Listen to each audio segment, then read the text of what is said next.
So, what's it really like when you walk into a Kung Fu class for the very first time? I mean, forget everything you think you know from the movies. We're going to take a look at the raw, honestly surprising, and pretty transformative journey of a beginner. And this is all based on the real experiences of students in their first 4 weeks. Let's just dive right in and see what they found out.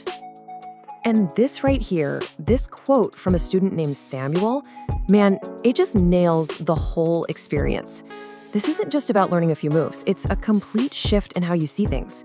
It's about having all your ideas about self-defense totally shattered and then rebuilt into something that actually, works. And that shattering of expectations, it literally starts the second they walk through the door. See, almost every single student shows up with this idea of Kung Fu that's been cooked up by Hollywood, but the reality they find is something totally different and way, way deeper. This comparison really gets to the heart of it, doesn't it? You walk in expecting these flashy, super complex moves you've seen on screen, but what you get is a system built on simple, practical, and honestly, brutally effective techniques. One student who came from Taekwondo even pointed out, the focus isn't on scoring points in a match, it's about survival. That's a huge difference. Dekorian's experience just shows you exactly that. The dream of doing movie stunts quickly fades, and in its place, you find something much more real, a peaceful and powerful force. The art isn't about looking cool, it's about building the real-world ability to protect yourself if you ever have to. Okay, let's keep going, because once that initial shock of this isn't the movies wears off, students run smack into a totally different kind of challenge. It's not just their muscles that are getting a workout, it's their minds. And what Matt says here is a huge light bulb moment for pretty much every beginner. This isn't just a workout. No, it's a constant mental puzzle. You're not just training your body, you're actually retraining your brain, you're breaking old habits, and you're forging completely new ways of thinking and moving. And this list, believe me, it just scratches the surface of that mental fight. For Dekorian, it was performance anxiety that made his mind just go completely blank during an exam. For Jaden, it was having to unlearn years of bad habits just to throw a proper punch. And for Paris, it was fighting that constant urge to overthink every little thing, which was actually messing up her movements. It is a full-on mental and emotional gauntlet. So what does all this boil down to? It's a fundamental truth of the training, really. Before you can ever deal with an opponent out there, you first have to conquer the opponent that's inside your own head. The self-doubt, the fear, the little voice telling you can't. That's the first real fight. But here's the cool part. Once students start to win that internal battle, something pretty amazing starts to happen. They begin to tap into a physical power they had no idea they possessed. And it definitely doesn't come from where they think it does. I just love this quote from Riley because it captures that exact moment of discovery. It's not about building brand new strength from zero.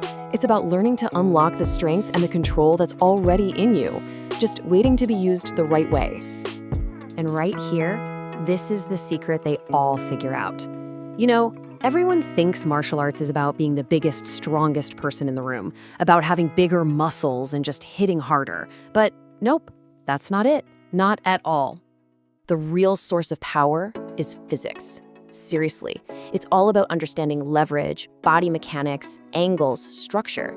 It's about using your body in the most efficient way possible and basically turning these scientific principles into shockingly effective self-defense. And this is exactly why it's such a game changer. Sinatha, who describes herself as small, was just floored when she learned that by applying these principles, just by positioning her arm in a very specific way, she could support someone twice her size with no effort. Physics, it turns out, is the ultimate equalizer. Now, this whole new way of thinking applies to tactics too.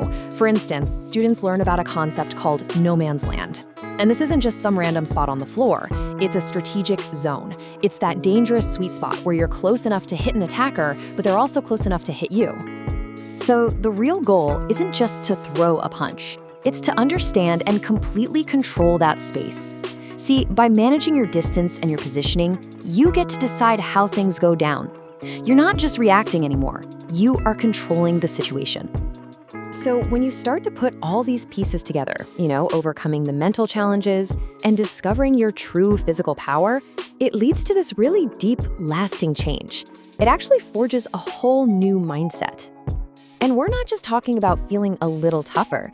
This is a genuine transformation. Students like Jaden started talking about gaining a kind of confidence they'd never had before. Riley and Paris both said they felt themselves getting stronger, braver, and just more sure of themselves with every single class. And, maybe nothing captures this new mindset better than this quote from their instructor, their Sifu. It's this powerful metaphor that really gets right to the core philosophy of the whole thing. The message here is so clear. It's far better to have skills you never have to use than to one day need skills you don't have. It's about being a capable, prepared person living peacefully instead of being a peaceful person suddenly thrown into chaos with no idea how to survive. And here's another quote from the Sifu that really made the students think. It's a paradox, isn't it? The idea that to have peace, you have to be capable of violence. At first, it sounds like a total contradiction. But the ultimate lesson isn't about looking for a fight. It's about getting to a place of inner peace and confidence that only comes from knowing, like really knowing, that you can handle yourself. Being capable of violence doesn't make you violent. It makes you secure. It lets you walk through the world with a quiet confidence that can actually stop a conflict before it even begins. And that really brings us to the final thought here. These students, they all walked in expecting one thing, and they ended up discovering something so much more powerful inside themselves, both mentally and physically. It makes you wonder, doesn't it? What assumptions are you holding on to that might be holding you back? And what kind of hidden power could you unlock if you were willing to have your own worldview shattered?